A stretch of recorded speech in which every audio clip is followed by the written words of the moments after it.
भगवान श्री कृष्ण ब्राह्मण के वेश में और अर्जुन बालक के वेश में आए हैं मोरध्वज की परीक्षा लेने के लिए। जब द्वार पर द्वारपाल से कहा कि राजा को बुलाओ, और द्वारपाल ने ये कहा कि महाराज निवेदन किए हैं, प्रार्थना किए हैं कि थोड़ी देर प्रतीक्षा कीजिए, मैं पूजा करके आ रहा हूं, ये नाराज हो गए। और जब जाने लगे तो द्वारपालों ने चरण पकड़ करके ठहराया, रोका, और फिर इसके बाद महाराज को तुरंत बुलाया और महाराजा श्री मोरध्वज आए और बड़ी विनम्रता के साथ अति विनीत मृदु शीतल वाणी से प्रार्थना किया है, तो फिर प्रसन्न हो गए। मोरध्वज ने कहा, आज मेरी चाह रूपी बेली, चाहना रूपी बेली नूतन फल दे रही है, जो आपके श्री चरण का दर्शन हुआ है। क्योंकि श्री मोरध्वज को लग रहा है कि विशेष हैं, बहुत ब्राह्मण बहुत संत आए, लेकिन ये विशेष हैं, और स्वाभाविक है कि विशेष तो है ही, स्वयं ठाकुर जी आए हैं।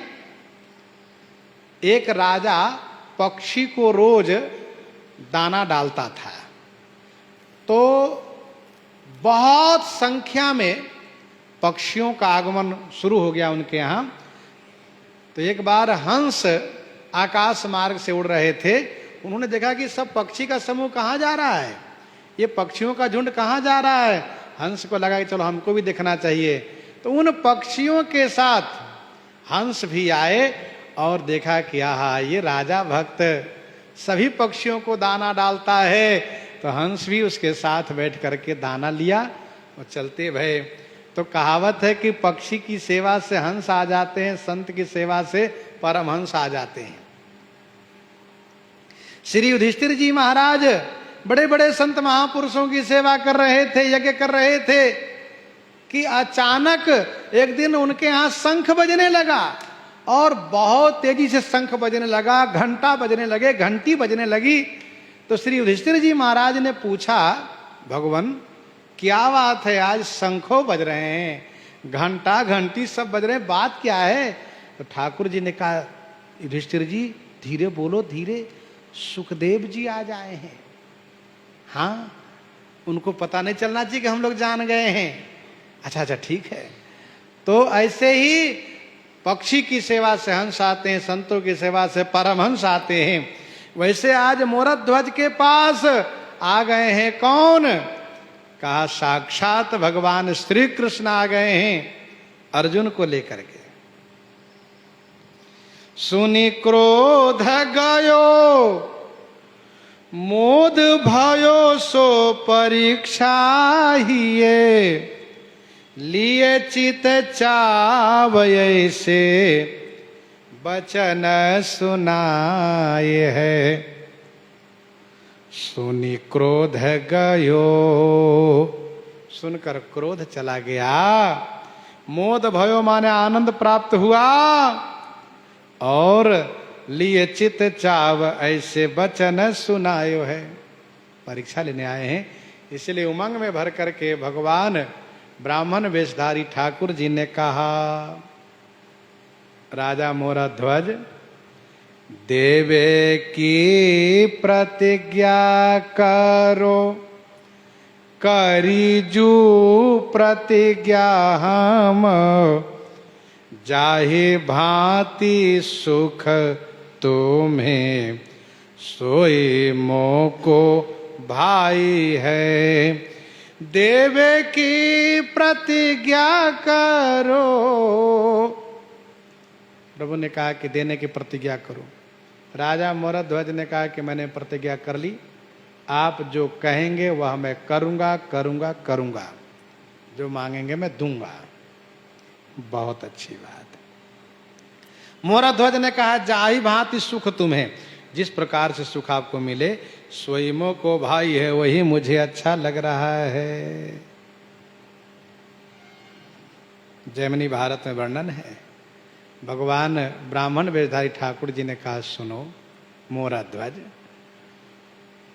मैं अपने इस बालक के विवाह के लिए सुना है कि तुम्हारे उपरोहित की कन्या सुंदर हैं, गुणवती हैं, रूपवती हैं, इसीलिए मैं तुम्हारी राजधानी में आया, अपने बालक को लेकर ही आया, जिससे कि मैं तुम्हारे उपरोहित से मिलूं और उनसे कहूं कि अपनी बेटी मेरे इस बालक के साथ विवाह कर दीजिए, अपनी बेटी को। परंतु हुआ क्या राजन, मैं आ रहा था, रास्ते में एक सिंह मिल गया और मेरे इस बालक को पकड़ लिया। मैं तो बहुत घबराया, बहुत डरा कि अब क्या होगा। मिलो मग सिंह यही बालक को खाए जात। मग मार्ग में सिंह मिला एक, और यही बालक इस बालक को तो खाए जात, खा रहा था। कही खावो मोही नहीं यही सुख दाई है। मैंने कहा कि सुनो, बालक को छोड़ दो, मुझे खा लो उसके बदले में। सिंह ने कहा, नहीं नहीं, तुम बूढ़े हो गए हो, तुम जर्जर हो गए हो, तुम्हारा खून ठंडा पड़ गया है, वह आनंद सुख नहीं मिलेगा, तुम्हें नहीं खाऊंगा, इसके बदले में इसी को खाऊंगा, क्योंकि यह मुझे सुखदाई है, मुझे अच्छा लग रहा है।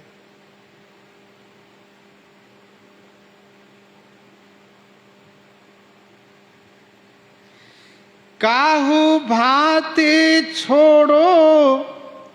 तब मैंने सिंह से बहुत उन्होंने विनय किया कि सुनो, किसी भी प्रकार से मेरे बालक को छोड़ दो, अभी नवजुवक है, अभी ये संसार देखा कहाँ, इसको अभी विवाह भी नहीं हुआ है, अब इसको छोड़ दो, इसके बदले में जो मांगो मैं दूंगा, केहू भांति छोड़ो, किसी प्रकार से छोड़ो।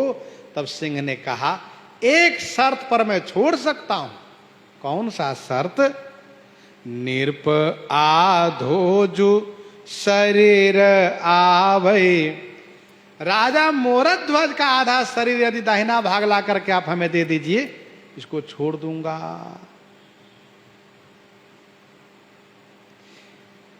काहू भांति छोड़ो निरप आधो जो शरीर आवई, तो ही आही तजो कही बात मो जनाई है।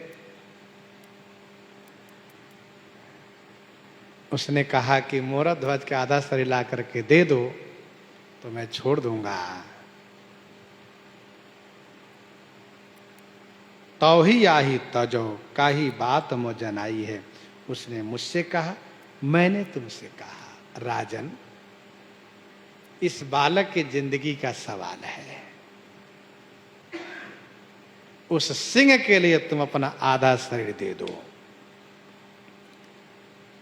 मोरध्वज की पत्नी वहीं थी, उन्होंने कहा, बोली उठी तिया अर्धंगी मोही जाई देवो। महाराज, सिंह ने आधा शरीर मांगा है ना? हाँ, आधा शरीर मैं हूं इनके,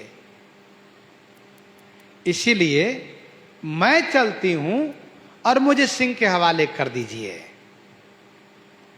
बोली उठी तिया देव पितर अरु अतिथि को पूजन अरु सत्कार, ताके आधे पुण्य में पतिव्रता अधिकार। मोहि जाई देवो। बोली उठी तिया अर्धांगी मोहि जाई दो। मैं अर्धांगी हूं, आधा अर्धांगनी हूं, आधे अंग मुझे दे दीजिए। इसी बीच इनके पुत्र आए ताम्रध्वज, कहा नहीं नहीं महाराज, ये आपका बालक। सिंह ने क्या कहा, मुझे बालक का मान सुखद है ना। कहा तो सुनिए महाराज, मैं चलता हूं, मैं चलता हूं आपके बालक के बदले में। पुत्र का है मोको ले वो और सुधी आई है। ठाकुर जी ने देखा कि इनकी पत्नी, इनके बेटे तैयार है, ये तो राजा बच गए। अब दोनों में से कोई एक चलेंगे, काम बन जाएगा। पत्नी कह रही अर्धांगिनी मैं हूं, बेटा कह रहे कि मैं हूं योग्य, मुझे ले चलिए।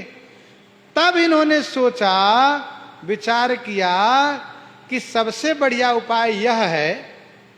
क्या बढ़िया उपाय यह है कि अब इन दोनों की परीक्षा लूंगा, अब इन दोनों को भी सम्मिलित करूंगा।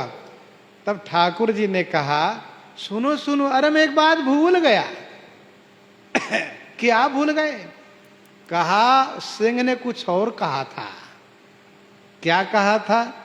अब उसके साथ श्रवण फिर हम लोग आगे करेंगे इन्हीं के साथ। आज सीताराम सीताराम सीता राम सीताराम सीताराम।